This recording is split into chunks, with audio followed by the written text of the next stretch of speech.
Hi everyone, today we have a new video review, and as you can see, this time we are going to talk about book, and it comes from Valiant Wings.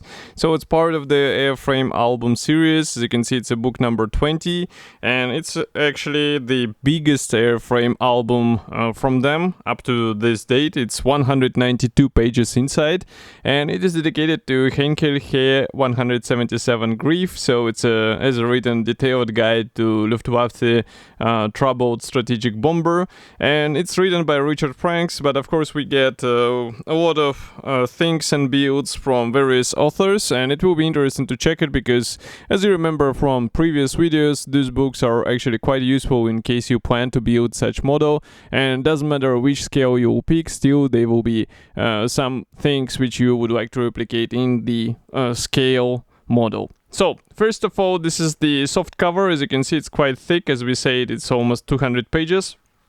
And if we open it, I will have to close the lenses a bit so that it won't be that bright for you, but we are starting with the contents page. So as you can see here, we have several sections, actually 4 of them. It's introduction, technical description, evolution, camouflage and markings, and of course the model building. And there is also appendices section which will bring you some bibliography and additional accessories.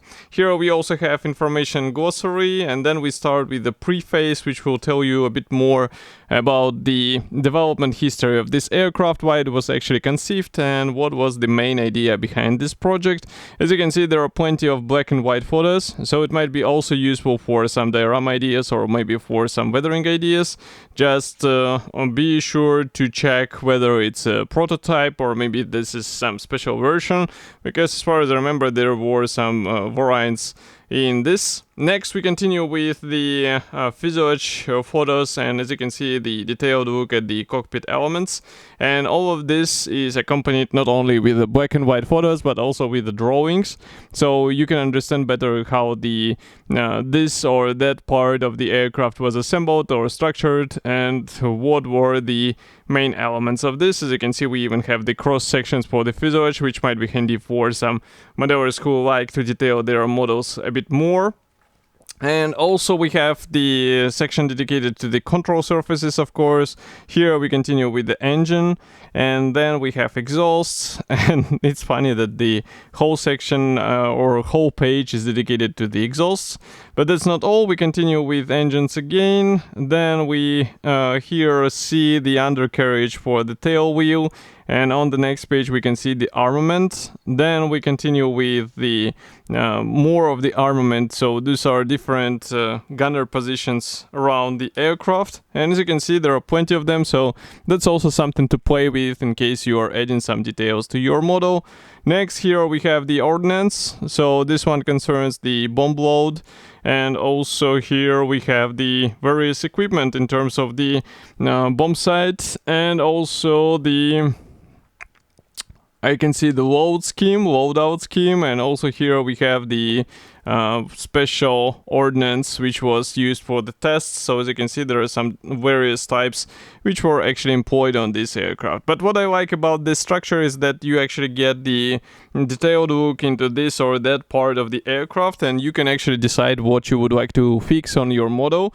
So it gives you a bit more, I would say, things to replicate, and well, not all of the kits, or let's say all of the kits, are actually not including the necessary details, so here you get a perfect chance to make something different from the standard plastic.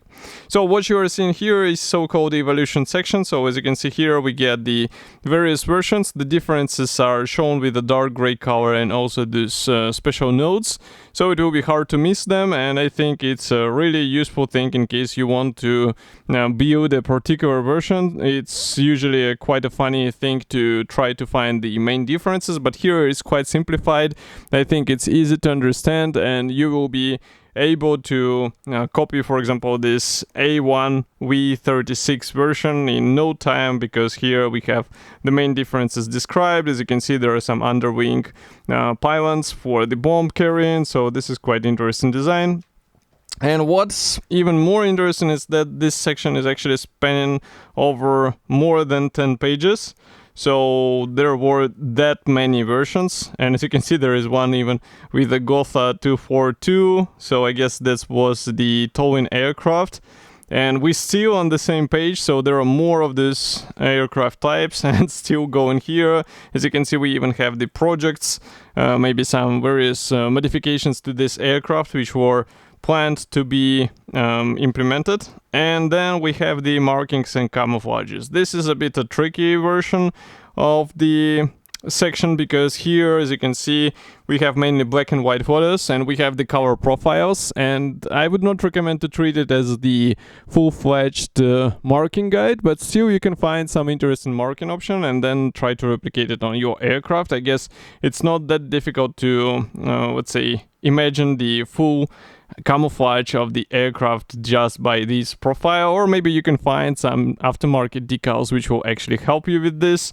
But this is usually the very handy and quite important section in my opinion, because it gives you a chance to replicate something different from out-of-the-box versions, and it also gives you a chance to check or cross-check the out-of-the-box versions, whether they are replicated in the right way. As you can see, you have some reference photos, so that might be also useful in order to add some weathering to the marking. But mostly this aircraft is shown in a beaten state, I would say. As you can see, there are only a few aircraft which are actually getting ready on the runway, and here you can see also this famous camouflage made out of the models. So this is also something to replicate, because it usually looks fine on the scale models, no matter whether it's bomber or fighter. It's quite, I would say, eye-catching method of the marking of the aircraft. Here we also have the two-color version, which is also quite interesting.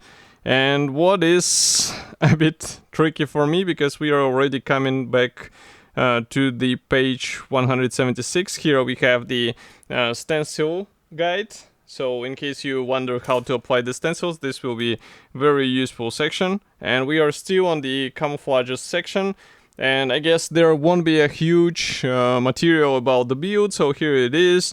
It's a Revel 1/72 scale. Build is done by Libor Yeko, and as usual he describes every step of the assembly, so it might be handy in case you would like to replicate something. And well, this kit is not exactly new as far as I remember, but I guess that's one of the few options in case you would like to have this aircraft in your collection. And as you can see, it builds up quite nicely, and the camouflage which was chosen by Libor is also quite interesting, so definitely worth checking. And as I was saying, there is also appendix section which is dedicated to the full list of the kits. And as you can see, there is this Revel kit. We also have some MPM kit and also some Airfix old offerings. So maybe we will see some new ones, because this is something what was not replicated for a long time. Here we also have the list of the accessories, decals and books. So yes, 194 pages actually. It was written in the official release that it's 192, but we actually get 2 more. And as for the price, it should be set at 25.95 British pounds, which is at the same level as the previous issues of this book, and you can find it on official Valiant Wings website. And in my opinion, this is a useful reading, even if you don't plan to build the model, you are just interested in the history of this aircraft, then definitely check out this book. And of course, I will be happy to hear your opinion, so do not forget to write it here in the comment section below. And I will see you in the next video review as usual. Thank you for joining me today, and bye.